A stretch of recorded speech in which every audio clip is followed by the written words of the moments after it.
दूसरा फर्मा बरदार, तीसरा वफादार, नियम मर्यादा का पालन करने वाला। और बाबा कहते हैं आप विधायक हो, लॉ मेकर्स हो। बहुत मुरलिया में बाबा ने कहा आप लॉ मेकर्स हो, आप लॉ बनाने वाले हो। You can not take law in your own hands. Law को अपने हाथ में मत लो, लॉ को ओबे करो। ओबीडियंट का क्या मतलब है? बाबा की आज्ञा का पालन करो। बाबा की आज्ञा का पालन का क्या मतलब है? कि जो लॉज हैं ईश्वरी, उनका पालन करो। ईश्वरी लॉज क्या हैं? मीठा बोलो, हर एक से मिलके रहो, उनके प्रति कल्याणकारी भावना रखो। जो भी ये हैं ये लॉज हैं, ईश्वरी लॉज हैं। इसके आप लॉ मेकर हो, लोगों को ये लॉज बताते हो। नई सृष्टि इन लॉज पर टिकी हुई है। तो इन लॉज को अगर तोड़ोगे तो लॉ ब्रेकर्स हो जाओगे, लॉ मेकर्स की बजाय।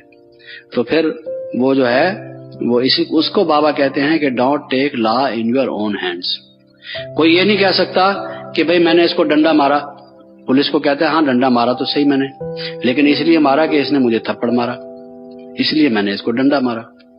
तो इसका मतलब ये है वो भी अपराधी है, आप भी अपराधी है। इसका मतलब ये नहीं है कि आप तो अपराधी नहीं है, वो अपराधी है क्योंकि पहले उसने थप्पड़ मारा। उसने थप्पड़ मारा इसलिए वो अपराधी है। आपने डंडा मारा, आप ज्यादा अपराधी हैं क्योंकि आपने डंडा मारा। तो लॉ को अपने हाथ में नहीं ले सकते। अगर आप पहले पुलिस में रिपोर्ट करते कि ये मुझे मारता है, मेरी जान को इससे खतरा है, तब लॉ उसके खिलाफ काम करता। अब तो आप दोनों के खिलाफ काम करेगा क्योंकि आप भी क्रिमिनल हैं, वो भी क्रिमिनल है। तो लॉ को अपने हाथ में नहीं लेना, ये बाबा कहते हैं। इसको हम कहते हैं कि विधि पूर्वक काम करो। विधि के ये सब मतलब है। सातवां है विनम्रता। जो भी कार्य करो विनम्रता से, नम्रता से। निरहंकारी, जिसको ये कहा गया निर्विकारी, निरहंकारी, निराकारी, नम्रता पूर्वक। ये हमारा अमोघ शस्त्र है। हमारी विजय का सबसे बड़ा शस्त्र ये है, झुक कर चलना। लोग समझते हैं रोप डालना और अपना भक्के से वो करना, और हमारा जो दैवी शक्ति है, ईश्वरी शक्ति है, आध्यात्मिक शक्ति है, उसका जो अमोघ शस्त्र है, जो अनकंकरेबल, इनविंसिबल, जिसको कोई जीत नहीं सकता, जिसके आगे बड़े से बड़ा विरोधी भी झुक जाए, वो जो हमारा शस्त्र है वो है नम्रता। नम्रता कोई कम पावरफुल नहीं है। जो एटम बम है, हाइड्रोजन बम है, उनके पास वो समझते हैं न्यूक्लियर वेपन्स जो है, आणविक शक्ति, ये बहुत बड़े शस्त्र हैं। वो बड़े जो देश हैं वो समझते हैं हमारे पास।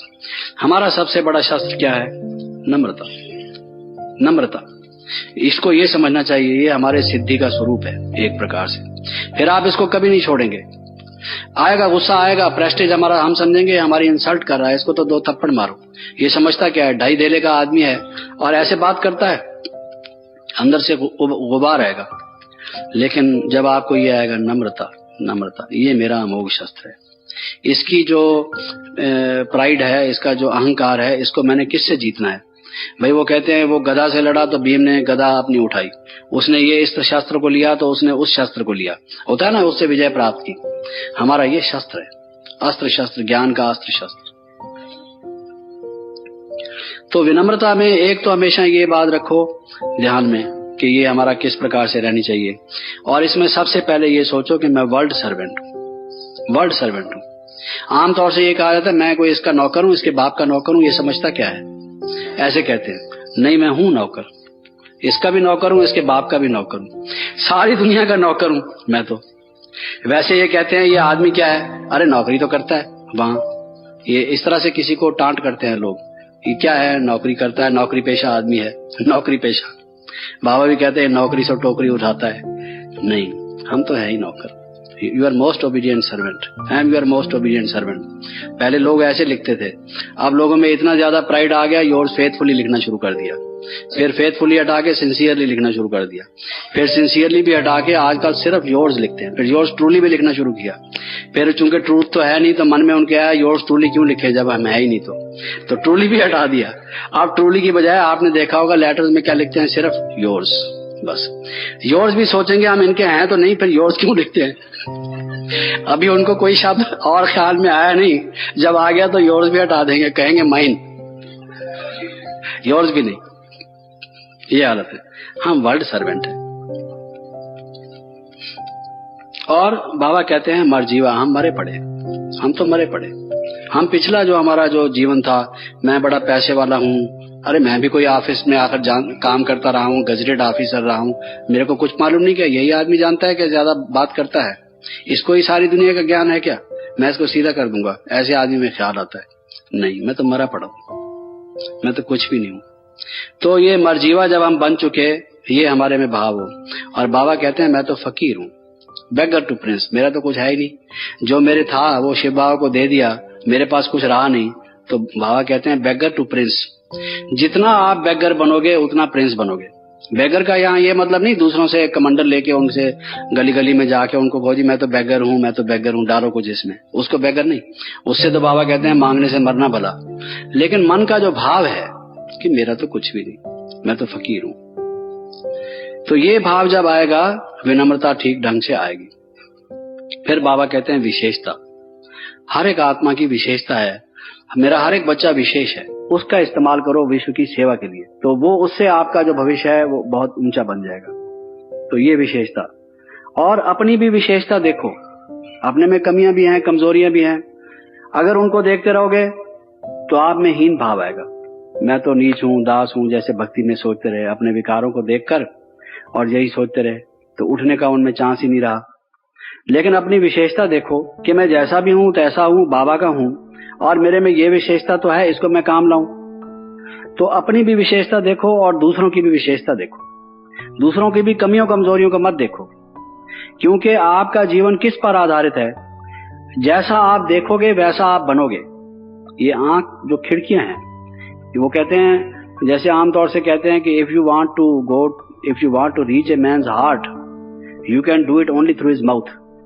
अगर किसी आदमी के दिल तक आपने पहुंचना है तो उसके मुंह के रास्ते से पहुंच सकते हो। उसका मतलब क्या, उसे कुछ खिलाओ पिलाओ, खुश होगा तो आप उसके दिल तक पहुंच जाएंगे, ये लोगों का कहना है। लेकिन अगर आप कोई आत्मा में परिवर्तन चाहते हो तो जैसा आप देखते हो वैसे आप बनते हो। आप अपने लाइफ को ऑब्जर्व करो, अगर आप दूसरों की कमजोरियां देखेंगे, आज अगर आपको लगता है कि असर नहीं होगा, कल आपको महसूस होगा आप में कमजोरी आना शुरू, अरे ये भी तो ऐसा ही है, इसको इतने साल हो गए हैं, 30 साल में इसने क्या किया, ये फला है, इसमें भी अभी इसमें बहुत खराबियां हैं, ये है, ये भी अभी बनाई कौन है संपूर्ण। तो आप में पुरुषार्थ की हीनता आना शुरू हो जाएगी, गिरावट शुरू हो जाएगी। क्यों? क्योंकि वो कहते हैं ना भाई, अपनी आंख में तो तिनका भी नहीं देखते और दूसरे की आंख का तिनका देखते हैं, अपनी आंख का शैतीर भी नहीं देखते, इस तरह से। तो ये इस तरह से अगर हम देखने लगे तो उसका नतीजा ये होगा कि हमारे में बुराइयां ही प्रवेश करना शुरू कर देगी। These are the windows through which all the evils will enter our mind. ये आंखों के द्वार से ये हमारे अंदर जो है वो घुसना शुरू कर देंगी बुराइयां, अगर आप दूसरों की बुराइयां देखोगे। इसको बाबा कहते हैं सी नो इविल, दूसरों की बुराई मत देखो, उनकी विशेषता देखो, अप्रिशिएट करो कि ये इसमें बाबा ने इसको चुना है, देखो इसकी ये विशेषता है, इसको चुना है, देखो इसकी ये विशेषता है। तो आप में वो विशेषताएं आना शुरू हो जाएंगी। और दूसरा जो किसी की विशेषता है उससे ईर्ष्या ना करो, क्योंकि बाबा हर एक को जो ले आया है वो कारण ही उसका ये है, अगर सभी विशेषताएं आप में थी तो दूसरे को लाने की जरूरत ही नहीं थी। आप में कुछ विशेषताएं हैं इसलिए बाबा आपको लाया है। अब ये आदमी आर्किटेक्ट है, बाबा को बिल्डिंग्स भी बनवानी है, इसकी ये विशेषता है। आपकी ये विशेषता है कि आप धन से सहयोगी हो सकते हो, इसकी ये विशेषता है कि ये सेंटर पर स्थूल सेवा कर सकता है, इसकी ये विशेषता है कि ये दूसरों को ज्ञान दे सकता है। तो हर एक की अपनी अपनी विशेषता है। अगर आप ये समझोगे कि ये सारी विशेषताएं मेरे में ही हो, इसमें ये विशेषता क्यों है, तो जल जाओगे। ईर्ष्या से तो आदमी जल भुन जाता है, जैसे बैंगन का भुर्ता बन जाता है, आपका भी भुर्ता बन जाएगा अगर वैसे सोचोगे तो। ईर्ष्या तो ऐसी चीज है। तो 8वां मैंने बताया विशेषता। 9वां है विकास योजना। बाबा कहते हैं प्लान करो, विकास, अपना जो विकास है, डेवलपमेंट है, उसकी योजना बनाओ। और योजनाएं तो बनाते हो, सेवा की योजना बनाते हो, लेकिन अपनी डेवलपमेंट, अपना विकास कैसे हो, सेल्फ डेवलपमेंट कैसे हो। Plan your own self development, how you are going to develop your self. स्वयं आगे कैसे बढ़ना है, स्व उन्नति कैसे हो, उसकी भी योजना बनाओ। ऐसे नहीं हैज़ार्ड वे में काम नहीं करना। मकान बना लिया, कोई कमरा बना लिया, फिर कहा हो बाथरूम लैट्रिन कहाँ बनाए, अच्छा भाई इधर बना दो, फिर किचन कहाँ बनाए, वो उसके बाजू में बना दो। ये कोई, इसको प्लान नहीं कहते, ये इज नॉट ए प्लान। पहले ऐसे बने हुए होते थे, जिस चीज की जरूरत पड़ी वो बना दी। पानी कहाँ से जाएगा, वो सारा गली में से नाली जा रही है, कोई प्लान नहीं, टाउन प्लानर का प्लान भी नहीं कि भाई ये पानी इधर से जाएगा। सारे मोहल्ले में गली में जाओ जो पुराने जमाने की थी तो आप देखो क्या बुरी हालत थी। अभी भी किसी किसी शहर में पुराने हैं वो बने हुए, they are not planned cities. तो वो अपने योजना की भी, अपने जो विकास है उसकी भी योजना बनाओ। जैसे कोई स्टूडेंट है, इतना टाइम मैंने फिजिक्स को देना है, इतना टाइम केमिस्ट्री को देना है, इतना टाइम मैंने मैथमेटिक्स को देना है, और मेरा ये सब्जेक्ट ज्यादा वीक है, इसको मैंने ज्यादा टाइम देना है, और इतना मेरा कोर्स है, उसके लिए इतना टाइम चाहिए। तो वो अपने खेल से, अपने गपशप से, अपनी दूसरी चीजों से निकाल के उसमें लगाएगा, योजना बनाएगा। स्टेशन है, इतनी दूर स्टेशन है, उसमें गाड़ी में भी जाओ तो ये जो टाइम है, ये ट्रैफिक इस टाइम होता है, हैवी ट्रैफिक होता है, इतने बजे मैं निकलूंगा तब इतने बजे कहीं जाके पहुंचूंगा, और ये सामान मुझे चाहिए होगा रास्ते में, वहां पर इतने दिन रहूंगा, इतने वस्त्र चाहिए, ये चाहिए। और वहां जाके अगर कहे मेरे पास ये चीज नहीं, वो चीज नहीं, वो तो लाया नहीं, वो तो वो किया नहीं, तो उसका योजना से काम नहीं रहा, तो ऐसे ही होगा। बाद में सोचेगा, उसी बजाय पहले सोच ले क्या क्या चाहिए होगा, सोचेगा तो फिर भी सही। तो ये कोई भी कार्य योजनाबद्ध तरीके से प्लान्ड वे में हो, ऐसे ही अपनी भी प्लानिंग करो। मेरे में अभी तक काम का संस्कार गया नहीं। मैं इतने समय से योग का अभ्यास करता हूँ, पुरुषार्थ करता हूँ, ये कैसे जाएगा? इसके लिए मैं कोई प्लान करूं, क्या करूं? मुझ में ये क्रोध रहा हुआ है, मैं क्रोध से बोलता तो नहीं, लेकिन मन में गुस्सा तो आता है, बाहर से वचन तक नहीं आता, इतने में फर्क तो पड़ा, लेकिन मन में तो आता है। अब इसको मैं क्या करूं? उसमें मन में तो नहीं आता, लेकिन फलां दिन जो मैं सोया पड़ा था, मुझे स्वप्न आया, उसमें तो मैं किसी आदमी से लड़ रहा था। इसका मतलब यह है अंदर क्रोध सोया हुआ पड़ा है, अभी मरा नहीं है पूरी तरह से, इसका दफनाया नहीं गया है, इसकी हड्डियां पसलियां अभी तक हैं जिंदा, थोड़ा बहुत सांस चल रहा है इसका, तो ये क्रोध तो रहा हुआ है। इस तरीके से जो हमारे सारे जो भी अपने आप को टटोल के, उसके लिए प्लान बनाओ। किसी से मिलो, पूछो, जिन्होंने उन मंजिलों को पार किया है, उन लड़ाइयों को युद्ध में सफलता प्राप्त की है, कि मेरे को ये अगर ये रह गया, आज मेरा शरीर छूट गया, तो मैं सतयुग में कैसे जाऊंगा? उसमें जो शुद्ध पवित्र देवी देवता होंगे, मैं उनके साथ कैसे संबंध में आ सकता हूँ? मेरे में तो ये म्लेच्छों के संस्कार अभी तक हैं। अच्छी चीज कोई देखता हूँ, उसको खाने का मन करता है, दिया गुलाब जामुन एक मन करता है, एक और भी दे देते तो चलता था, तो ये मन में आ रहा है मिसाल के तौर पर। इसका मतलब यह है कि ये जो 2.5 इंच की जिबा है, अभी तक भी 5 फुट के आदमी ने जीता नहीं है इसको, ये अभी तक रही पड़ी है। तो ये सारी जो चीजें हैं, जब हम अपने में समझते हैं, ये कैसे जीते इसको? अगर योजना नहीं बनाओगे, टाइम कितना है, और बाबा तो कहते हैं आदमी के श्वास का कोई भरोसा नहीं, लेकिन इस टाइम में इसको मैंने कम से कम, चलो कुछ थोड़ा तो हमारे पास हो प्लान, कोई टाइम टेबल, कोई कैलेंडर, कोई एक ऑर्गेनाइज्ड वे में अगर नहीं होगा तो उसका नतीजा क्या होगा? तो इसको हम कहते हैं कि विकास योजना, अपनी विकास योजना बनाओ। अलबेलापन बाबा कहते हैं ना हो, बहुत सी मुरलियों में बाबा का ये है, अलबेलापन ना हो। विकास योजना बनाने के लिए और उसको सफल करने के लिए जो मेंटल लेजीनेस है, अलबेलापन जो है, स्लैकनेस, वो नहीं होनी चाहिए। स्लॉथ जिसको कहा जाए, स्लोमलीनेस, जिसमें आदमी की सुस्ती, जिसको कहा जाता है आलस्य, अलबेलापन और आलस। योजना वो नहीं बनाता जो अलबेलापन है, अजी क्या ये तो हल्की सी बात है, ये तो हो ही जाएगा, अभी तो टाइम पड़ा है। तो ये जो टाल मटोल करना है, वो अलबेलापन की जो ये नेचर मनुष्य की हो जाती है। बाबा ने बहुत कहा है कि पहले पहले अलबेलापन आएगा, अलबेलापन आलस को लाएगा, और आलस को ला के धीरे धीरे क्लास छुड़ा देगा। क्लास छुड़ा के जो संगठन से आपको बल मिलता था, वो बल मिलना बंद हो जाएगा। जैसे दुश्मन होता है, वो आपका जो ग्रुप है पहले उससे अलग ले जाएगा, आपको अलग ले जाके अकेला मोहल्ला, अकेली गली, जहां अंधेरा होगा, वहां आपको पकड़ के कहेगा, बच्चों आप बताओ उस दिन क्या कह रहे थे, आज तेरी खबर लेता हूँ, हैं? उस वक्त उसको कहेगा, पकड़ेगा।